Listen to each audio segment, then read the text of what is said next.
Hello guys, welcome back to my YouTube channel. അപ്പോൾ കുറേ ദിവസമായി നമ്മൾ ലോങ് വീഡിയോ ഇട്ടിട്ട് ഇന്ന് ഞാൻ ഏകദേശം പുലർച്ചെ 4:45 സമയമായപ്പോൾ ഓട്ടോ പിടിച്ചിട്ട് പോകുന്നത് എങ്ങോട്ടേക്കാണെന്ന് അറിയണ്ടേ. എനിക്കിന്നൊരു എക്സാം ഉണ്ട് കേട്ടോ ഗൈസ്. അപ്പോൾ അതിന് വേണ്ടിയിട്ട് പോവുകയാണ്. ബസ് സ്റ്റോപ്പിലെത്താൻ നമുക്ക് വേറെ ഒരു നിവർത്തിയില്ലാത്തതുകൊണ്ട് ഒരു ഓട്ടോ പിടിച്ച് പോകാമെന്ന് വിചാരിച്ചു. അങ്ങനെ എക്സാമും കാര്യങ്ങളൊക്കെ കഴിഞ്ഞപ്പോൾ ഞാൻ നേരെ വിട്ടത് ഡിസ്ട്രിക്ട് ഇൻഷുറൻസ് ഓഫീസിലേക്കാണ്. വേറെ ഒന്നുമില്ല, എനിക്കൊരു ഇൻഷുറൻസ് പോളിസി എടുക്കേണ്ട ആവശ്യമുണ്ടായിരുന്നു. അപ്പോൾ അതിനുവേണ്ടി ചെന്നപ്പോൾ ഞാൻ അവിടെ ആദ്യമായിട്ടാണ് പോകുന്നത്. സ്ഥലവും കാര്യങ്ങളൊന്നും അറിയില്ല, തപ്പിത്തിളങ്ങി എങ്ങനെയൊക്കെ എത്തി. അങ്ങനെ എത്തിക്കഴിഞ്ഞപ്പോൾ ഇതായിരുന്നു ഒരു ഓഫീസിൻ്റെ അറ്റ്മോസ്ഫിയറും കാര്യങ്ങളൊക്കെ കണ്ടിട്ടുണ്ടായിരുന്നു. കുറച്ച് നേരം വെയിറ്റ് ചെയ്യേണ്ടി വന്നു സാറും ഒക്കെ വരാനായിട്ട്. അപ്പോൾ ഇന്ന് എനിക്ക് ഉണ്ടായിരുന്ന എക്സാം എന്ന് പറഞ്ഞിട്ടുണ്ടെങ്കിൽ ഡിപ്പാർട്ട്മെൻറ്റൽ ടെസ്റ്റ് ആയിരുന്നു. അപ്പോൾ നമ്മളെല്ലാവരും എഴുതേണ്ടതാണ്. ഗവൺമെൻറ് എംപ്ലോയീസ് എല്ലാവരും അറ്റൻഡ് ചെയ്യേണ്ട ഒരു എക്സാമാണ്. എക്സാമിൻ്റെ തലേന്ന് പോലും പഠിക്കാതെ അന്ന് കുറച്ച് നേരം ഇരുന്ന് ഒന്ന് തട്ടിക്കൂട്ടി ആവേശത്തോടെ പഠിക്കുന്നത് ചിലർ കണ്ടിട്ടില്ലേ? അതിലൊരാളാണ് ഞാൻ. അപ്പോൾ അന്ന് യൂട്യൂബിൽ കുറച്ചധികം ക്ലാസ്സും വീഡിയോസൊക്കെ ഇരുന്ന് കാണാമെന്ന് വിചാരിച്ചിട്ട് ഞാൻ ഫോൺ എടുത്തിട്ട് ഫുൾ ടൈം ക്ലാസ്സൊക്കെ ഇരുന്ന് കണ്ടു കേട്ടോ. പക്ഷേ അതുകൊണ്ട് വല്ല ഗുണം ഉണ്ടായിരുന്നോ എന്നുള്ള ചോദ്യത്തിന് ഇവിടെ വലിയ പ്രസക്തിയില്ല ഗൈസ്. കാരണം വലിയ ഗുണം ഉണ്ടായില്ല. ആ ഒരു നിമിഷം തോന്നി ഇതിലും ഭേദം വീഡിയോസ് എന്തെങ്കിലും എടുത്തിട്ടാൽ മതിയെന്നോ. അതാകുമ്പോൾ യൂട്യൂബിലെങ്കിലും അപ്ലോഡ് ചെയ്യാമല്ലോ. ഓക്കെ, അപ്പോൾ അതെന്തെങ്കിലും ആവട്ടെ. നമ്മൾ പറഞ്ഞു വന്ന കാര്യം എന്ന് പറഞ്ഞിട്ടുണ്ടെങ്കിൽ ഡിസ്ട്രിക്ട് ഇൻഷുറൻസ് ഓഫീസ്.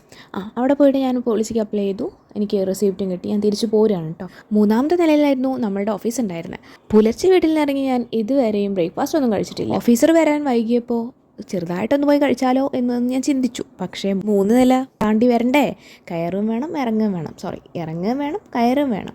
അപ്പോൾ ആ ഒരു ബുദ്ധിമുട്ട് ഓർത്തിട്ട് ഞാൻ വിചാരിച്ചു എല്ലാം കഴിഞ്ഞിട്ട് നമുക്ക് നേരെ പോയിട്ട് ഫുഡ് കഴിക്കാം, എന്നിട്ട് പിന്നെ അവിടെ നിന്ന് നേരെ പോയാൽ മതിയല്ലോ വിചാരിച്ചിട്ട് ഞാൻ അവിടെ ഇരുന്നു. പിന്നെ ആ കൂടെ ഒരു ആശ്വാസം എന്ന് പറയുന്നത് പുലർച്ചെ നമ്മൾ കുറച്ച് നട്ട്സും ഡേറ്റ്സും കഴിച്ചിട്ടുണ്ടായിരുന്നു. അത് മാത്രമായിരുന്നു അന്നത്തെ ബ്രേക്ക്ഫാസ്റ്റ് എന്ന് പറയുന്നത്. അങ്ങനെ ദൂരെ ഞാനൊരു ഹോട്ടലിൻ്റെ ബോർഡ് കണ്ടു കേട്ടോ. അപ്പോൾ നമ്മളിപ്പോൾ അവിടേക്കാണ് വെച്ച് പിടിച്ചിട്ടുള്ളത്. അപ്പോൾ വന്ന് ചോദിച്ചപ്പോൾ ഇവിടെ ബ്രേക്ക്ഫാസ്റ്റ് ഐറ്റംസ് ഒന്നുമില്ല, ആകെ ഉള്ളത് സ്നാക്സാണ്. അപ്പോൾ ഞാൻ വിചാരിച്ചു ഇതിലേതെങ്കിലും ഒരു ഐറ്റം എടുക്കാമെന്നുള്ളത്. നമ്മൾ പൊതുവേ വലിയ ടേസ്റ്റ് ചെയ്യാത്ത ഒരു ഐറ്റമാണ് പുറത്തുനിന്ന്. ഐറ്റംസ് ഏതൊക്കെയെന്ന് വെച്ചിട്ടുണ്ടെങ്കിൽ പഴം പത്തിരിയും സേമിയ കേസരിയും. അപ്പോൾ ഞാൻ സേമിയ കേസരി എൻ്റെ അമ്മ ഉണ്ടാക്കിയിട്ട് മുന്നേ കഴിച്ചിട്ടുണ്ടായിരുന്നു കേട്ടോ. ഈ പഴംപത്തിരി ഫസ്റ്റ് ട്രൈ ചെയ്യണം. അപ്പോൾ എന്തായാലും ഒരു വഴിക്ക് ഇറങ്ങിയതല്ലേ. ഇനിയിപ്പോൾ സ്വീറ്റ് കഴിച്ചത് കൊണ്ട് തന്നെ ചിലപ്പോൾ നമുക്ക് കുറേ നേരം വിശന്നില്ലെങ്കിലോ അങ്ങനെയൊക്കെ ഓരോന്ന് കോർത്ത് ഞാൻ എൻ്റെ മനസ്സിനെ ആശ്വസിപ്പിച്ചു. സംഗതി എനിക്ക് സ്വീറ്റായിട്ടുള്ള കാര്യങ്ങൾ ഈ ഒരു ടൈമിൽ കഴിക്കുന്നത് വലിയ ഇഷ്ടമല്ല. എന്നാലും ഇത് രണ്ടും ഓരോന്ന് ഓർഡർ ചെയ്തിട്ട് കഴിക്കാമെന്ന് വിചാരിച്ചു. അപ്പോൾ ഞാൻ അവരോട് പറഞ്ഞു ഇത് ഓരോന്നോ എടുത്താൽ മതിയെന്ന്. അപ്പോൾ അവരിങ്ങനെ ചായ വേണോ ഹോർലിക്സ് വേണോ എന്നൊക്കെ ചോദിച്ചു. ഞാനതൊന്നും വേണ്ടാന്ന് പറഞ്ഞു. എന്തെങ്കിലും ആവശ്യമുണ്ടെങ്കിൽ പറയാമെന്നും പറഞ്ഞു. അങ്ങനെ കഴിക്കാൻ തുടങ്ങിയപ്പോൾ പഴംപത്തിരിയാണ് ഞാൻ ഫസ്റ്റ് ട്രൈ ചെയ്തത്. ഇത് മുന്നേ കഴിച്ചതായിട്ടുള്ള ഒരു ഓർമ്മയില്ല കേട്ടോ. ഇനിയിപ്പോൾ അച്ഛൻ്റെ ഫ്രണ്ട്സിൻ്റെ വീട്ടിൽ നിന്ന് ആരെങ്കിലും കൊണ്ടുവന്നിട്ട് കഴിച്ചിട്ടുണ്ടോ എന്നുള്ള കാര്യം ഓർമ്മയില്ല.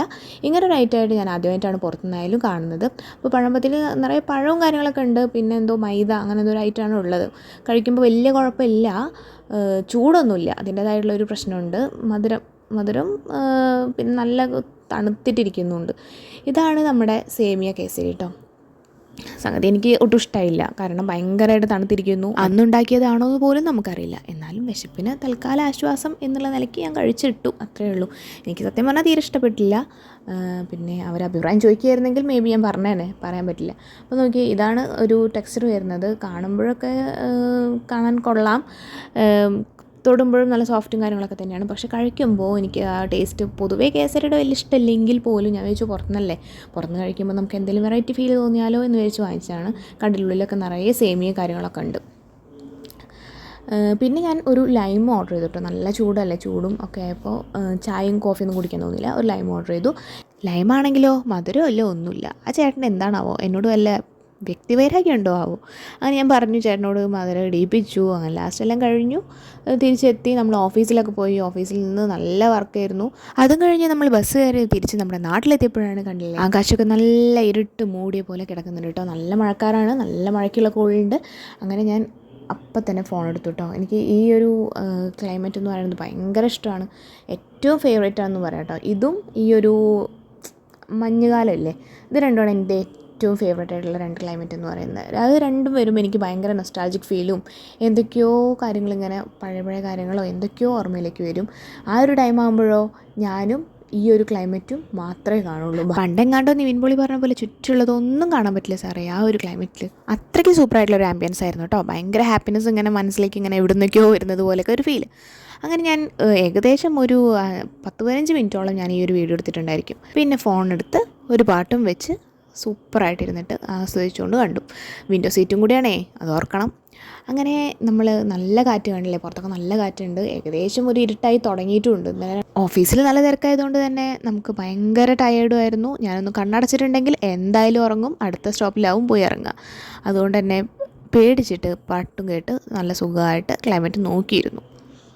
അപ്പോൾ കണ്ടില്ലേ, ബസ്സിലൊക്കെ ലൈറ്റൊക്കെ ഇട്ടിട്ടുണ്ട്. ഏകദേശം ഇരുട്ടായി തുടങ്ങിയിട്ടുണ്ടായിരുന്നു. നല്ല രസമുള്ള ക്ലൈമറ്റ് ആയിരുന്നു. ആളുകളൊക്കെ കുറവായിരുന്നു ബസ്സിൽ.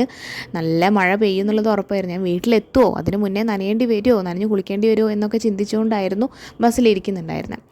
അങ്ങനെ നമ്മൾ ബസ് ഇറങ്ങി കഴിഞ്ഞപ്പോഴും നല്ല കാറ്റുണ്ട്. നല്ല കാറ്റ്, നല്ല തണുത്ത കാറ്റ്. ഈ ഒരു ചൂടത്ത് ഈ ഒരു തണുത്ത കാറ്റ് കിട്ടുമ്പോഴൊരു സുഖം നിങ്ങൾക്ക് അറിയാമല്ലോ.